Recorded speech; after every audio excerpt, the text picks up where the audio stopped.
Harri, sa oled mulle kogu aeg rääkinud, et kirjuta ikka üles, mis sa treeningul teed ja ka mõned treeninguvälised asjad. Mis on see põhjus, miks sa mult seda kogu aeg nõuad? No number üks on see, et saada tagasisidet sellest, mis sa oled teinud ja selleks, et jälle uusi eesmärke ja uusi plaane kokku panna, peab väga täpne ülevaade olema, mis sa oled varem teinud ja kuidasmoodi siis need treeningud on mõjunud sinu saavutusvõimele.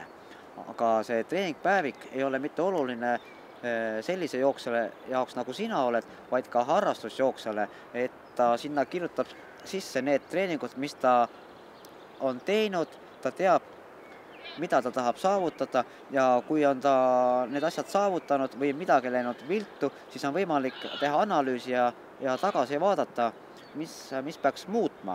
Seetõttu väga oluline on treeningpäevikusse tõesti kirjutada see treeningu iseloom, siis need teatud pedagoogilised näitajad, millega on võimalik seda treeningut hinnata ja ka siis need füsioloogilised näitajad, täpselt see südamelöögi sagedus ja kindlasti subjektiivne hinnang, et mis ma arvasin, kas oli kerge, raske või väga raske ja ka sinna treeningpäevikusse tuleks kindlasti kirjutada ka muud sellised enesekontrolli andmed, et kuidas mu söögiisu oli tol päeval, kuidas ütleme, kehakaal, uni.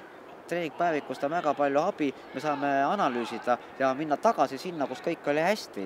Ja treeningpäeviku üks oluline, ütleme, kasulikkus on ka see, et sellega me tagame regulaarsuse, et kui me pidevalt treenime, siis me paneme need asjad treeningpäevikusse kirja ja see on väga oluline selleks, et saavutada neid eesmärke, mida me tahame. Et kas hea välja näha või siis korralik tulemus mõnel maanteejooksuvõistlustel.